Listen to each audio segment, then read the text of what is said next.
Shoqata humanitare Phoenix nga Ferizaj në bashkëpunim me shoqatën humanitare Ardhmëria nga Zvicra përuroi sot edhe një shtëpi.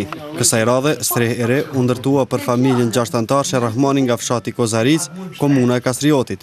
Familja Rahmani, përpos gjendjes së rëndë ekonomike dhe kushteve të vështira për banim, ka edhe një fëmijë të sëmur që ka nevojë për shërim jashtë vendit. Kryefamiljari Ramadan Rahmani thot se është shumë i gëzuar dhe nuk kishte pritur që në kohë rekord t'i ndërtohet shtëpia. Falenderoj nga zemra të gjithë ata që skursyn asgjë të ndërtojnë këtë shtëpi, e po që shoqatën Ardhmëria nga Lozana e Zvicrës, në krye me kryetarin e saj Sedmer Selmonin dhe shoqatën Phoenix nga Ferizaj, e cila ka bënë punë të palodhshme gjatë kohës dimrit, se kom pritur në kom menduar që dhe ka pranvera dikur s'kryhet, por kanë punuar non-stop. Shoqata shqiptare zviceriane Ardhmëria për ndërtimin e shtëpisë për familjen Rahmani ka ndarë 15.000 franga zviceriane.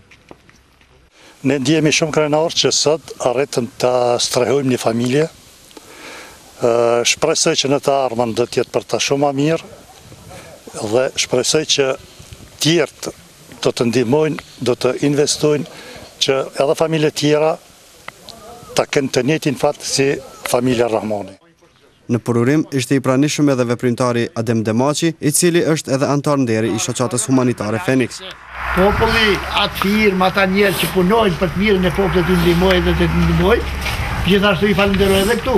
Disa fshatarë që kanë punuar vullnetarisht, kanë ndihmuar këtyre punëtorëve të punëtorëve të Phoenixit. Kësaj familje i uroj që ta gëzojë këtë shtëpisë, që të jenë të lumtur, që të mund të punojnë, të veprojnë, të ndihmojnë popullin e tyre edhe vetveten e tyre. Shoqata jonë Phoenix nuk do të ndalet derisa populli na ndihmoj, sikur që është shoqata Ardhmëria nga Zvicra, e cila sot ka një kënaqësi shumë të madhe që o bën me shtëpi kjo familje, se ata kanë qenë iniciator, por ne kemi përfunduar, por ne nuk kemi dëshirë të folmi shumë, po të punojmë shumë.